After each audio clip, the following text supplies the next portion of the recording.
Well, a couple of real quick stories here, comparing past to present. Story from 1992.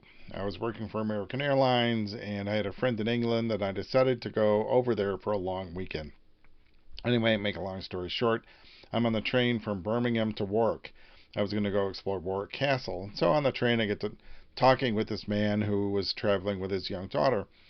And anyway, he played rugby, so he traveled around the world and stuff, and we were swapping stories. And anyway, at one point, his daughter simply could not understand my American accent for some reason, and so she tugged her dad's sleeve and said, "Daddy, who is this man?"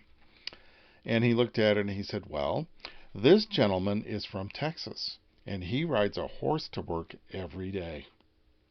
And I was quite shocked to hear this, and his daughter looked at me, and her eyes just got huge, and she looked at me and she said, "Oh, do you really?"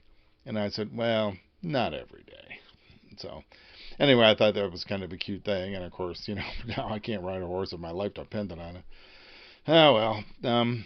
Keeping with our animal theme, quite a few years ago, in fact, before the stroke, I think I mentioned one of my hobbies was wildlife photography, and I got pretty good actually at sneaking up on game animals. And I would go out to the Fort Worth Nature Center, which is a really huge area, and I got pretty good at stalking animals with a camera. And in fact, I have a pretty good picture of a doe that I walked up on from just a few feet away to get her picture, and she never knew I was there. And I mean, let's face it, I'm a big guy. But like I said, I got pretty good at that. And one of the big changes is now, many years later, after the stroke, and now I can barely walk, and let's forget going for hikes in the woods and sneaking up on anything.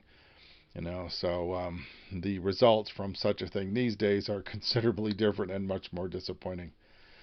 Yeah, it's frustrating, and but still, I soldier on. I mean, what's my alternative? To do nothing? Just sit around, feel bad. That's no fun. So anyway, just a couple of quick things. Thanks for watching, and we hope to see you in the next episode. See you then.